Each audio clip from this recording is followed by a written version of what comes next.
गांव में तो सब जगह अकाल की परिस्थिति हो गई है। लगता नहीं कि अब इस गांव में ज्यादा दिन रुकना उचित होगा। काम के लिए बाहर गांव तो जाना ही पड़ेगा। भूषण काम की तलाश में दूसरे गांव की ओर निकल पड़ता है। चलते चलते वह विजयपुर गांव में आ जाता है। वहां उसका रहने का कोई ठिकाना नहीं था और उसके पास कोई काम भी नहीं था। चलते चलते वह एक अमीर किसान जगत सेठ के पास आ पहुंचता है।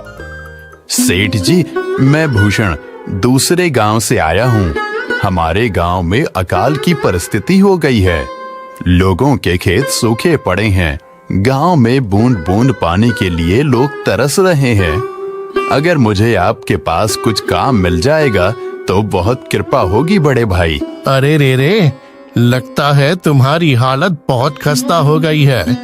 ठीक है, वैसे मेरे पास एक काम तो है, पर लगता नहीं कि तुम वो कर पाओगे। सेठ जी, आप चिंता ना करें। मुझे आप कोई भी काम दे सकते हैं। मैं वो काम पूरी मेहनत और ईमानदारी से करूंगा।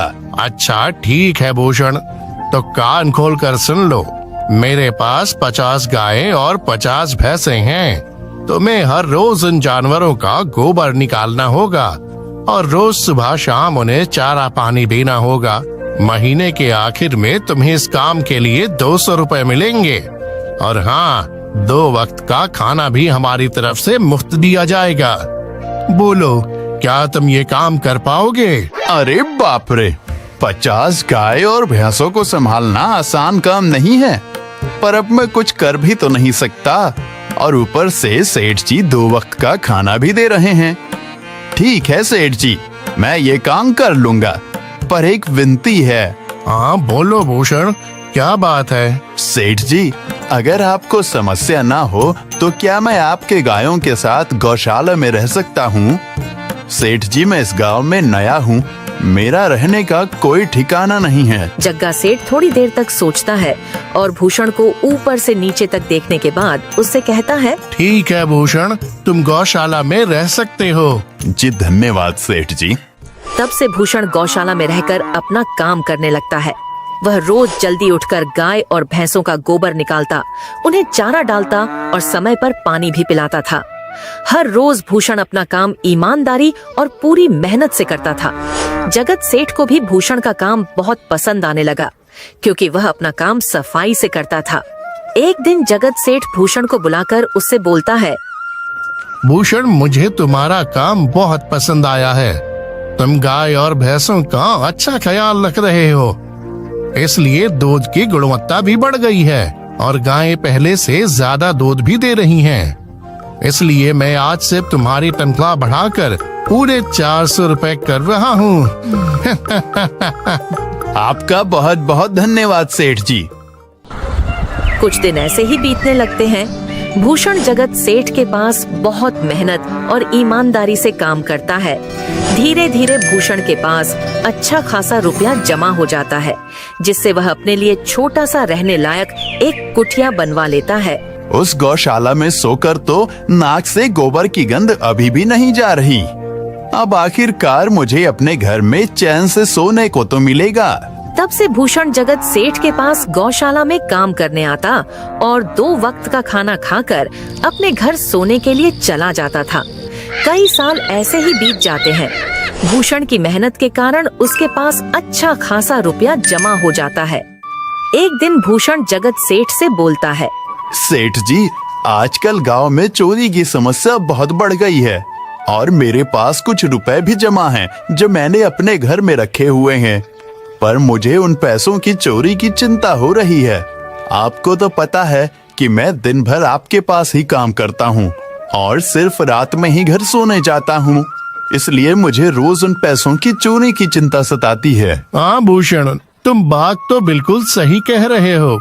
आए दिन गांव में नए नए चोरी के किस्से सामने आ रहे हैं और दिन भर तो तुम्हारा घर खाली ही रहता है, तो चोरी होने की संभावना तो जरूर है। जगत सेठ थोड़ी देर सोचता है और फिर भूषण से कहता है, देखो भूषण, ऐसे समय में तो गांव में एक ही जगह है जहां पर तुम्हारा धन सुरक्षित रह सकता है, और वो है जमींदार का घर। क्या जमींदार का घर? हाँ भूषण, इस गांव के जमींदार बहुत ईमानदार और दयालु हैं। ऐसा मैंने कुछ लोगों से सुना है और उनके घर पर बहुत सारे पहरेदार भी हैं, तो चोरी होने की संभावना बहुत कम है। तुम अपने पैसे उनके पास रख सकते हो। अच्छा, ऐसा है क्या सेठ जी? ठीक है, फिर आज ही मैं जमींदार जी से मिलकर बात करता हूँ और उन्हें अपनी समस्या बताता हूँ। उस दिन भूषण जमींदार जी के घर उनसे बात करने जाता है। हे तुम रुको, कहाँ अंदर आए जा रहे हो? वहीं रुक जाओ। जी, मुझे जमींदार जी से मिलना है। मुझे उनसे कुछ काम है। क्या काम है तुमको उनसे? मुझे जरा बताओ। जी, मुझे कुछ पैसे रखवाने थे उनके पास, यही काम के लिए आया था मैं। अच्छा ठीक है, तुम अंदर जा सकते हो। नमस्ते जमींदार जी, मैं भूषण जगत सेठ के यहाँ काम करता हूँ। कुछ साल पहले ही मैं दूसरे गांव से यहाँ आया हूँ। अच्छा भूषण, बोलो तुम्हारा क्या काम है मेरे पास? जमींदार जी, मैं सालों से जगत सेठ के पास काम कर रहा हूँ और मैंने कुछ रुपए भी जमा कर लिए हैं। पर बात यह है कि गांव में चोरी की समस्या बहुत बढ़ गई है, तो मुझे अपने रुपए घर में रखने से डर लग रहा है। अच्छा, कितने रुपए जमा किए हैं तुमने? जमींदार जी, यही कोई 5 से 6 हजार रुपए होंगे मेरे पास। वाह, ये तो बड़ी रकम है। मैंने आपकी ईमानदारी के बारे में लोगों से बहुत सुना है, इसलिए मैं अपनी रकम आपके पास कुछ वक्त के लिए रखने आया हूँ। हाँ भूषण, तुमने बिल्कुल सही सुना है। तुम्हारी रकम मेरे पास पूरी तरह से सुरक्षित रहेगी। तुम अब चिंता ही छोड़ दो, मैं सब देख लूंगा। भूषण अपने पैसों की थैली जमींदार को दे देता है। ये पूरे 5,800 रुपए हैं, आप गिनकर देख लीजिए। गिनने की क्या जरूरत है? तुम तो जगत सेठ के आदमी हो, मुझे तुम पर पूरा विश्वास है। जमींदार जी, आपका बहुत बहुत धन्यवाद। अब मुझे चोरों का कोई डर नहीं है, क्योंकि मेरे पैसे सुरक्षित हाथों में हैं। अरे भूषण, कोई बात नहीं, धन्यवाद तो मुझे बोलना चाहिए, जो तुम मेरे पास आए अपने रुपए रखने के लिए। भूषण अपने पैसे जमींदार को देकर अपने घर चला जाता है। हाँ भूषण, तुम्हारे पैसे मेरे हाथों में ही अच्छे लगते हैं। ऐसे ही भूषण ईमानदारी और मेहनत से जगत सेठ के यहाँ काम कर रहा था। देखते ही देखते 2 साल ऐसे ही बीत जाते हैं। एक दिन भूषण सोचता है, अब बहुत साल हो गए जगत सेठ के यहाँ काम करते हुए। वैसे सेठ जी तो बहुत अच्छे इंसान हैं, पर सोच रहा हूँ कि खुद की जमीन लेकर उस पर मेहनत करूँ, तभी मैं बड़ा आदमी बन सकता हूँ। अब जो मेरे पास थोड़े कुछ पैसे हैं और जो जमींदार के पास कुछ पैसे संभालने के लिए दिए हैं, वो जमा करके थोड़ी जमीन खरीद लूंगा। आज ही जमींदार से मिलने जाता हूँ और अपने रुपए मांगता हूँ। ये सोचकर भूषण जमींदार जी के घर चला जाता है। जमींदार जी, मैं अपने रुपए वापस लेने आया हूँ। आपके पास मैंने 5,800 रुपए दिए थे संभालने के लिए।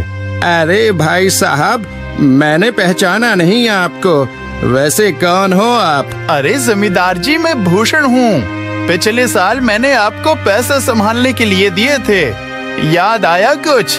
अरे भाई साहब, मेरे पास कितने सारे लोग आते जाते हैं पैसे रखने के लिए, और सभी के साथ मेरा अच्छा व्यवहार होता है। वैसे आपके पास कोई कागजात हैं क्या? क्योंकि मैं हर व्यक्ति से कागज पर ही व्यवहार करता हूँ।